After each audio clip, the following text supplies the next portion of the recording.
کل نفس ذائقۃ الموت. اور اللہ تعالی نے بتا دیا کہ ہر جان کے لیے ہے، ہر ایک روح جی کے لیے ہے ذائقۃ الموت، موت کا چکھنا. ہر ایک جی نے موت کو چکھنا ہے. بس وہ چکھنا کیسا ہے؟ کچھ لوگوں کے لیے تو ایسے ہی ہے جیسے کوئی چونٹی کاٹ لے، کچھ لوگوں کے لیے اس سے بھی کم تکلیف ہے. کچھ لوگ تو یہ لیٹے یہ گئے، آنن فانن ختم بات. اور کچھ لوگوں کے لیے وہ مہینوں کا عذاب ہے اور کچھ کے لیے سالوں کا عذاب ہے. ہر ایک کا چکھنا الگ الگ. اسی لیے سورہ نام میں گزرا تھا نا کہ کچھ لوگ ایسے ہوتے ہیں جن کی جان لینے کے لیے اللہ تعالیٰ فرشتوں کو بھی نہیں بھیجتا، وہ اپنے خاص اپنے ہاتھ سے اپنے دست قدرت سے ان لوگوں کی روح کو نکال لیتا ہے. ایسے بھی لوگ ہوتے ہیں. اور ایسے بھی ہوتے ہیں کہ فرشتے آتے ہیں، انہیں دکھائی دیتے ہیں، نظر آتے ہیں، ملتے ہیں وہ فرشتوں سے، سلام دعا بٹھانا ان کا سب نارمل روٹین کی باتیں چل رہی ہوتی ہیں. فرق اتنا ہے کہ لوگ سن رہے ہوتے ہیں اس آدمی کی گفتگو اور فرشتوں کو دیکھ نہیں رہے ہوتے.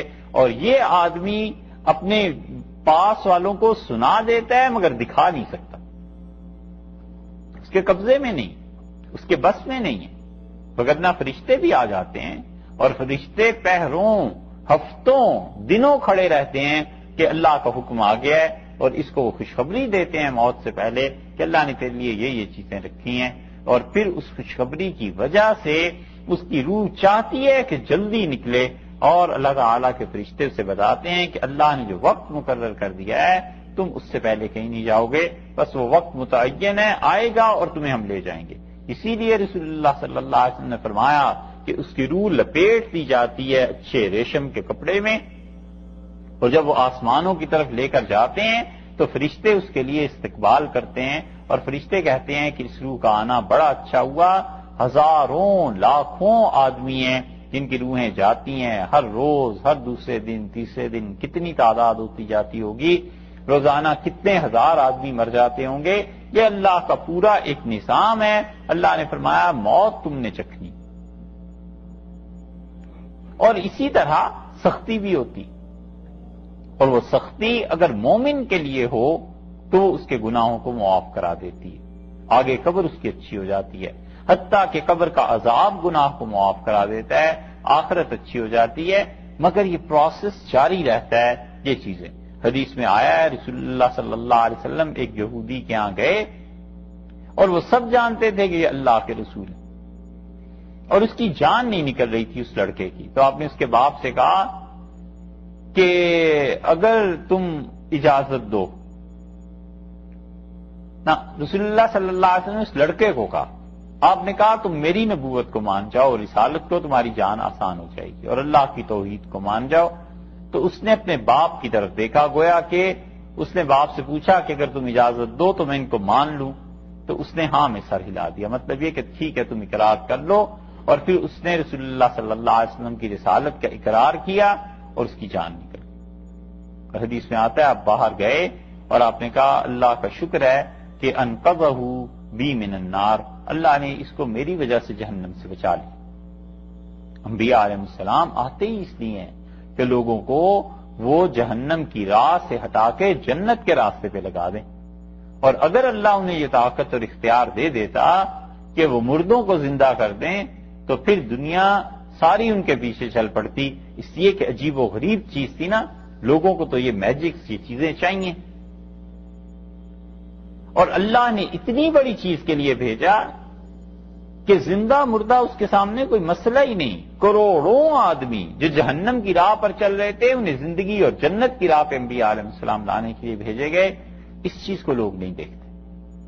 یہ فرق ہے ان لوگوں کے درمیان جو ظاہر سے متاثر ہوتے ہیں اور جو حقائق کو دیکھتے ہیں کہ حقائق کہاں پہ ہیں.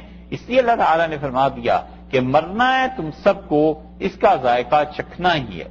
وَنَبْلُوكُمْ، اور ہم تمہیں آزمائیں گے. 3 چیزیں اس آیت میں بتا دی. ایک تو یہ بتا دیا کہ ہر ایک کے لیے مرنا لازم ہے، موت ضروری ہے، اس سے تم بچ نہیں سکتے. دوسرے وَنَبْلُوكُمْ، اور ہم تمہیں آزمائیں گے، جانچتے ہیں، بالشر والخیر، برائی سے اور بھلائی سے. برائی اور بھلائی سے جانچتے ہیں. تمہارا امتحان لیتے ہیں۔ یہاں برائی اور اچھائی سے مراد گناہ اور نیکی نہیں کہ گناہ کے ذریعے آزماتے ہیں یا نیکی کے ذریعے آزماتے ہیں، کیونکہ نیکی کے ذریعے آزمانے کا پھر کیا مطلب رہے گا۔ اس شر اور خیر سے مراد مفسرین کہتے ہیں زندگی میں جو حالات آدمی کی خواہشات کے مطابق ہوتے ہیں وہ خیر، اور جو اس کی خواہشات کے خلاف ہوتے ہیں وہ اپنے لیے اسے شر سمجھتا ہے۔ اللہ نے کہا ہر قسم کے حالات میں رکھ کر ہم تمہیں آزماتے ہیں، فتنہ یہ تمہاری آزمائش ہے۔ نبلوکم کے لفظ میں اگرچہ خود آزمائش کا تصور تھا، لیکن اس کو مزید پختہ کرنے کے لیے فتنہ کا لفظ لے آئے کہ ہم تمہیں آزماتے ہیں، اور فتنہ کہتے ہیں اس آزمائش کو جس میں آدمی کے لیے اپنے دین پہ قائم رہنا دشوار ہو جائے، وہ ہے فتنہ۔ اتنی مصیبت آ گئی کہ اب اللہ تعالیٰ کا ہی انکار کر دیتا، اتنی پریشانیوں نے گھیر لیا کہ الیاذ باللہ وہ خدا کو نامناسب لفظ کہتا۔ یہ سب آزمائش کی چیزیں، اور اللہ نے بتایا ہے کہ تمہاری زندگی میں پیش آئیں گی، تم اپنے آپ کو سنبھال کے رکھنا، ایسے نہ ہو کہیں ہماری نافرمانی کی وجہ سے کفر پہ چلے جاؤ، کہیں اور چیزوں پہ چلے جاؤ۔ یہ ہم آزماتے ہیں لوگوں کو، دیکھتے ہیں کہ کون آدمی آزمائش میں کتنا پورا اترتا ہے۔ بس بات اتنی ہی ہے کہ اللہ کی طرف سے آزمائش ہوتی ہے، اور آزمائش جب پوری ہو جاتی ہے تو پھر بندے کے لیے آسانی آسانی۔ اللہ تو دیکھتا ہے چند ایک دن کہ یہ میرا بندہ، اس کا رجحان، اس کا طریقہ کار کیا ہے، اور جب بندے کا طریقہ ٹھیک ہو جاتا ہے پھر وہ اس آزمائش کو بھی ہٹا لیتے ہیں۔ بڑی ساری چیزیں ہوتی ہیں، انسان کی عقل کوتاہ ہے اور اس کی حکمتوں کو نہیں پہچان سکتا کہ اس آزمائش میں کیا حکمت ہے، کیوں اللہ تعالیٰ نے ایسے کیا۔ کئی برس کے بعد سمجھ میں آتی ہے، کبھی کبھی موت کے وقت بھی سمجھ میں نہیں آتی، موت کے بعد جا کر کے جب حالات کھلتے ہیں پھر پتہ چلتا ہے کہ ہاں اس وقت اگر یہ ہو جاتا تو یہ تو بہت مصیبت ہو جاتی۔ اللہ نے مجھ پہ کرم کیا ہے، مہربانی اور احسان کیا کہ اس وقت یہ شدت اور تنگی تو تھی، مگر یہ تنگی نہ ہوتی تو پھر اس سے بڑی مصیبت ہو جاتی۔ دو چیزیں۔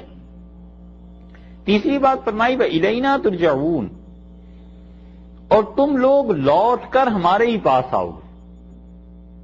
بس زندگی، موت، اس کی ابتدا اور زندگی کے حالات، تینوں چیزوں کو جمع کر دیا کہ ایک تو مرنا ضروری ہے، تمہاری آزمائش ضروری ہے، اور تیسرے آخرت نے قائم ہونا ہی ہونا ہے۔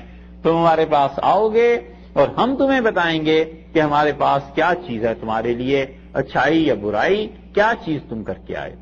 ایک ایک چیز وہاں پر پہنچ کے پتہ چل جائے گی۔ یہ آیت پہلے بھی